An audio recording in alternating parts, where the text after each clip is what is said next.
축구 경기를 할 때 참 중요한 시간이 하프타임입니다. 이때 전반전의 경기 결과를 잘 분석을 하고 후반전에 대해서 대처를 잘 하게 되면 경기의 분위기를 바꾸고 경기를 승리로 끝낼 수가 있는 것이죠. 밥 버포드가 쓴 하프타임이라는 책이 있습니다. 저자는 인생에 있어서도 하프타임이 필요하다고 합니다. 인생의 전반전, 끝없이 성공만을 추구하면서 살았던 인생이라고 하면 잠시 하프타임을 가져야 한다고 합니다. 내 인생의 의미가 무엇인가 점검하고 방향을 다시 한번 설정하는 시간을 가져야 한다는 것이죠. 전에는 내 꿈만 쫓아서 살던 삶이었다고 하면 이제는 하나님께서 주신 사명을 이루는 삶으로 전환해야 한다. 그러한 하프타임을 좀 가져야 한다고 권면하고 있습니다. 지금이 1년으로 따지면 하프타임쯤 될 것 같네요. 한 해의 전반기를 보내고 후반기를 시작하는 이 시점에 잠시 지난 시간들을 돌아보면서 점검하고 남은 기간을 의미 있게 보낼 수 있게 되기를 바랍니다. 아울러 우리 인생에 있어서도 하프타임을 좀 가지면서 점검을 해보고 앞으로 우리가 살아갈 인생의 방향을 바르게 잡는 시간들이 되시기를 바랍니다. 자, 본문으로 들어가 보십시다. 엘리야의 간절한 기도의 응답으로 3년 반이나 계속되던 가뭄이 끝이 나고 하늘에서 비가 쏟아졌습니다.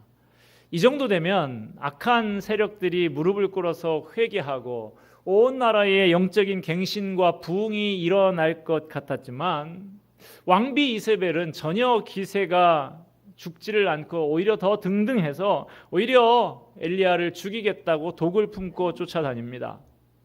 엘리야는 이제 지쳐버렸습니다. 로뎀나무 밑에 가서 드러 누워버립니다. 인생을 포기하고 하나님께 이제 그만 죽여달라고 합니다. 엘리야의 심정을 잘 아시는 하나님께서는 지친 엘리야를 어루만지고 위로하시면서 일으켜 음식을 먹이고 한동안 쉬게 하셨어요. 그렇게 엘리야의 몸을 좀 추스른 다음에 호렙산으로 인도하셨습니다. 여기까지가 지난주까지 살펴본 내용입니다.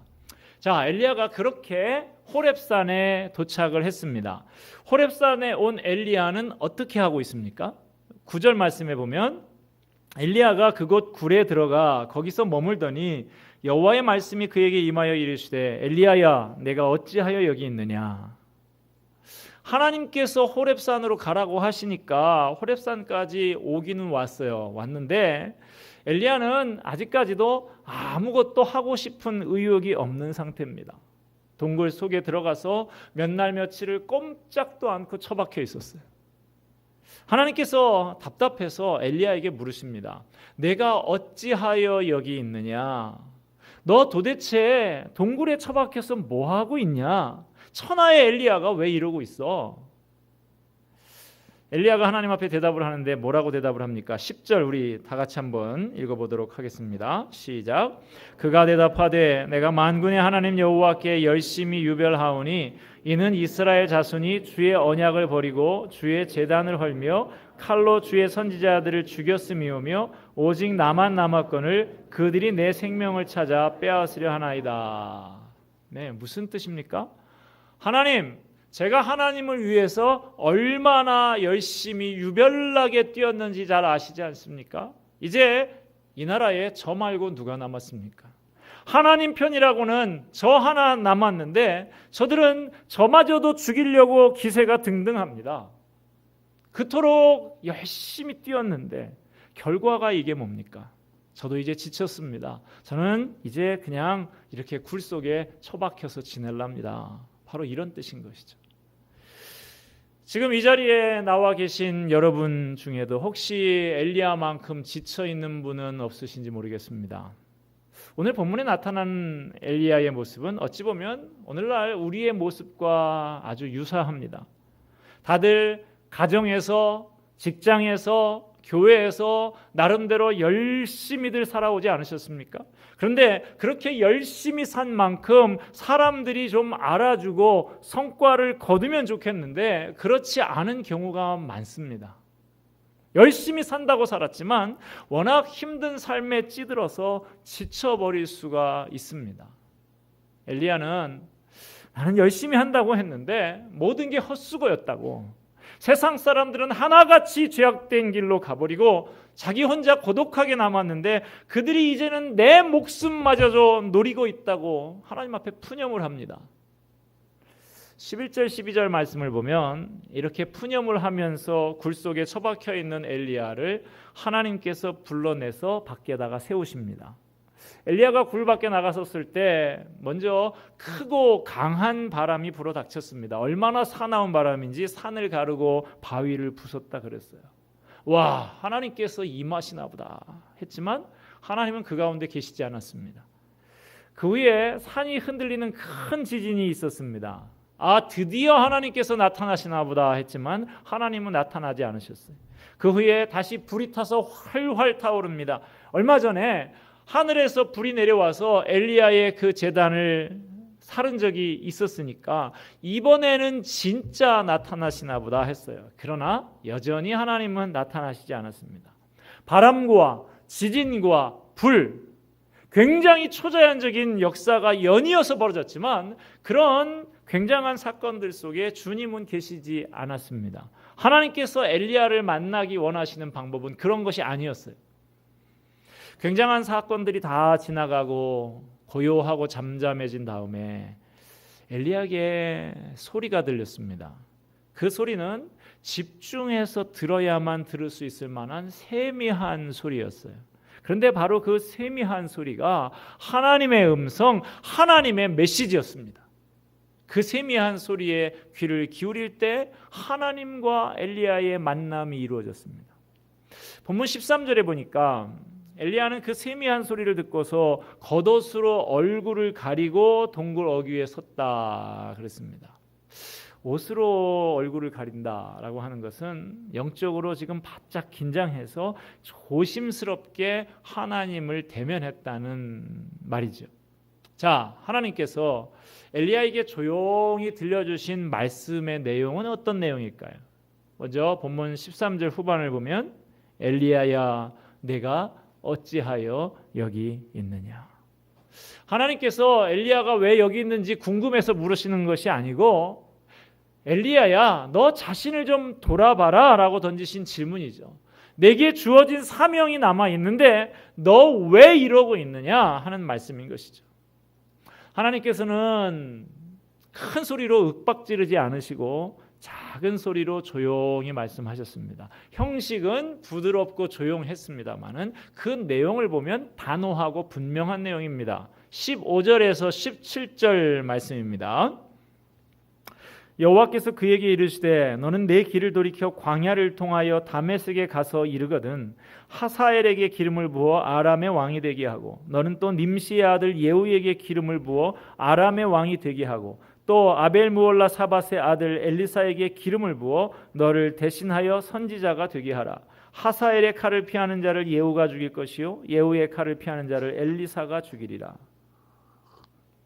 하나님께서는 세미한 음성으로 조용히 앞으로 엘리야가 감당해야 할 사명이 남아있다라고 말씀을 해주십니다. 앞으로 이 부패한 아합 정권을 하나님께서 회초리를 들어서 치실 것인데 징계하실 것인데 엘리야가 그 회초리 역할을 할 사람들을 세우는 일을 해야 된다는 거예요.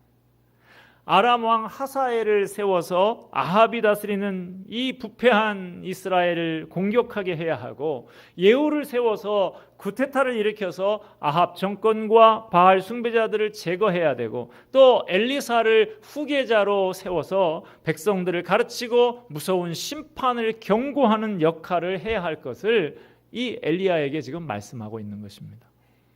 엘리야에게 남아있는 사명, 그것은 엄청난 것이었습니다. 두 왕을 세우고 또 하나님의 위대한 선지자 하나를 세우는 막중한 사명이 아직 엘리야에게는 남아 있었습니다. 실제로 나중에 이 열왕기하를 계속 읽어보게 되면 이 세 가지 일을 엘리야가 다 감당하고 마무리하지는 못했습니다. 엘리사를 자기 후계자로 세우는 한 가지 일은 마무리했지만 그것으로 만족해야 됐습니다. 나머지 두 가지 일을 마무리하기 전에 그는 하늘로 들려서 올라가게 됐고, 나머지 두 가지 사명은 후계자였던 엘리사 선지자가 이어서 감당하게 되었던 것이죠. 그러므로 이 시점에서 하나님께서 세 가지의 그 사명을 말씀하고 있지만, 엘리사에게 가장 시급하고 중요한 사명은 자기의 대를 이어서 하나님의 일을 수행할 후계자를 세우고 그 사람에게 사역을 계승시키는 일이었던 것입니다. 우리가 모든 것을 다 할 수는 없습니다. 언젠가 내가 감당하던 일을 내려놓고 떠나가야 할 때가 다가옵니다. 그때 우리의 모든 꿈과 사역이 사라져버려서는 안 됩니다. 사람 하나 떠난다고 교회가 휘청거려서 되겠습니까? 그러므로 사람을 세워야 됩니다. 사람을 제대로 훈련시켜서 세워놓으면 우리의 믿음과 사역이 제대로 계승되고 발전될 수가 있습니다. 다음 세대를 세우고 훈련시켜서 선대가 뿌린 믿음의 씨앗을 다음 세대가 꽃 피우고 열매 맺도록 해야 하는 것입니다. 엘리사와 같은 영적인 지도자들을 길러내고 그에게 영적인 능력과 권세를 부어주는 일, 우리가 가장 우선시해야 할 사명인 것입니다. 우리에게 그 사명이 남아 있습니다. 이어지는 본문 18절 말씀 보면, 엘리야 선지자 말고도 남겨진 믿음의 백성이 7,000명이나 더 있다는 것을 하나님께서 말씀해 주십니다. 너는 결코 혼자가 아니야. 너 말고도 아직 많이 남아 있어. 이 말씀이. 엘리야가 그토록 낙심했던 이유 중에 하나는 외롭다는 거였어요. 엘리야는 외롭게 홀로 싸웠습니다. 그는 나만 홀로 남았습니다. 나만 홀로 남았습니다. 10절과 14절 말씀에서 반복해서 두 번이나 이렇게 이야기를 합니다. 그러나 엘리야가 나 혼자만 남았다고 하는 것은 사실이 아니었습니다. 이걸 엘리야도 어느 정도는 알고 있었어요. 오바댜라고 하는 아합 왕의 신하가 선지자들을 굴 속에다가 50명씩 100명이나 숨겨두고 돌보고 있었다는 사실을 이미 엘리야도 들어서 알고 있었습니다. 그런데도 겉으로 드러나게 나서서 자기를 도와주는 사람이 없으니까, 그래서 자꾸만 힘이 들다 보니까 자꾸만 혼자라고 느끼는 것이죠. 지금 우리도 비슷한 생각을 하고 있지 않습니까?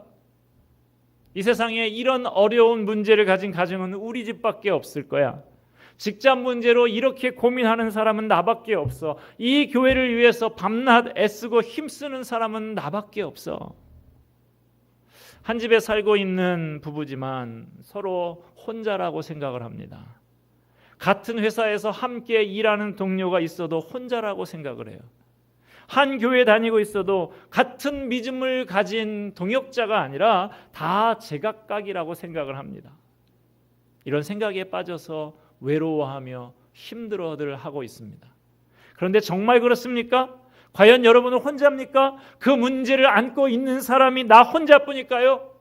어려움에 부딪혀서 힘들어하는 가정이 내 가정뿐일까요? 직장 문제로 고심하는 사람이 나 혼자뿐입니까? 나만 혼자서 믿음을 지키고 나 혼자만 하나님을 열심히 섬기고 있습니까? 아닙니다. 나 혼자만 남은 것 아닙니다. 나 말고도 많이 있습니다. 오늘 본문에서 하나님께서는 엘리야에게 또 이 말씀을 묵상하는 우리들에게도 일깨워 주십니다. 지금 내 주변에는 너처럼 고민하며 아파하고 너처럼 견디며 버텨내고 살아가는 사람들이 얼마든지 있다고. 너는 결코 혼자가 아니다. 내 곁에는 너를 사랑하고 너를 위로하고 너와 뜻을 같이 하는 사람들이 많이 있단다. 믿음의 동역자들이 많이 있어. 그러니 힘들어도 조금만 더 참고 견뎌라. 이렇게 말씀하십니다.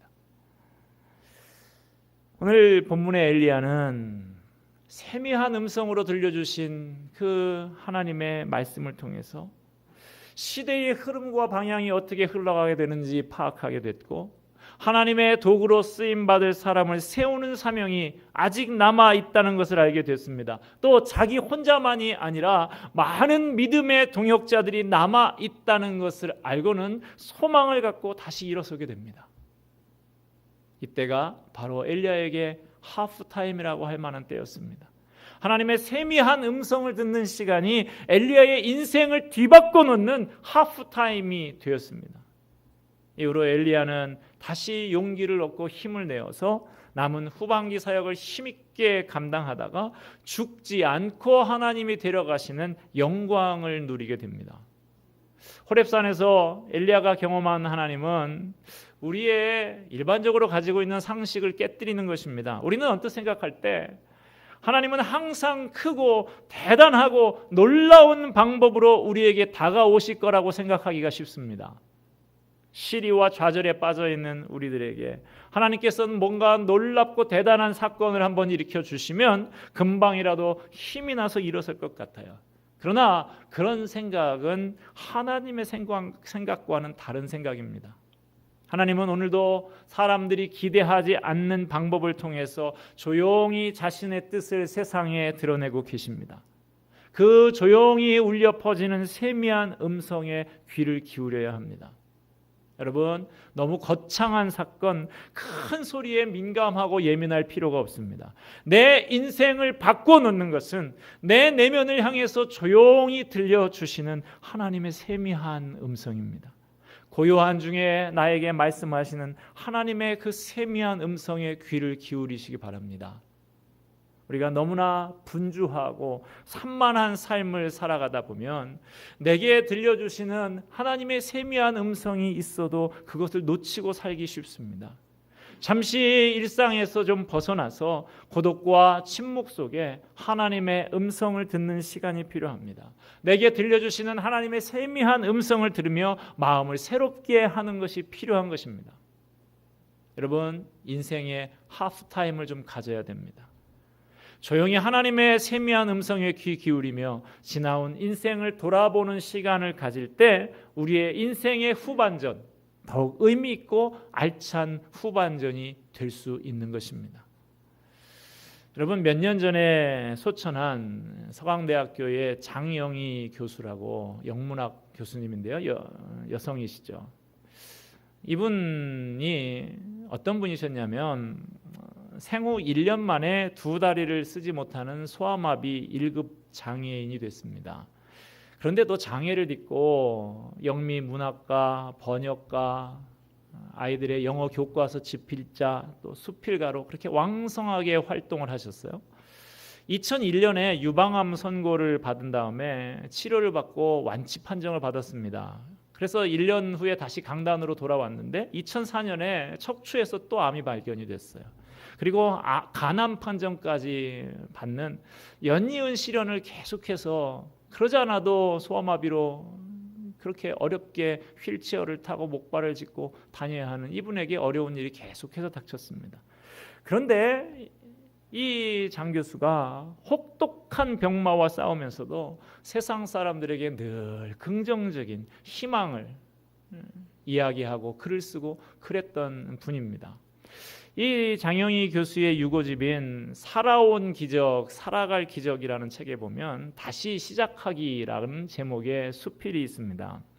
80년대 중반에 이분이 뉴욕 주립대에서 유학을 하셨는데 6년 동안 고생해서 학위 논문을 거의 마무리 짓고 이제 심사만 남겨놓은 때였습니다.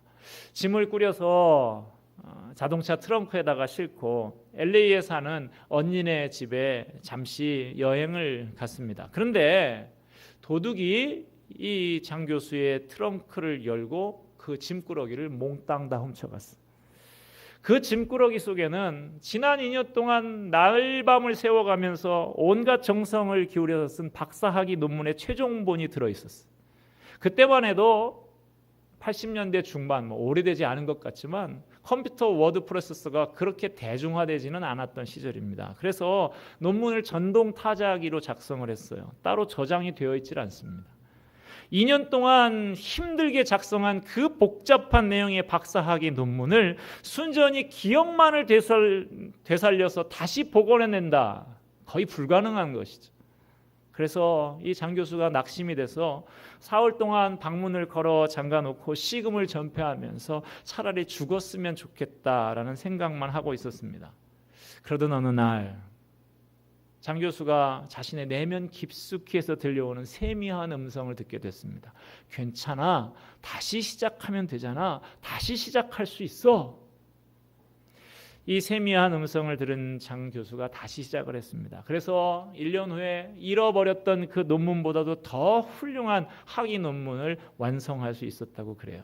그리고 박사학위 논문 맨 앞에 보면 그 하드보드지 까맣게 착 열면 맨 앞에 헌사라고 나오죠.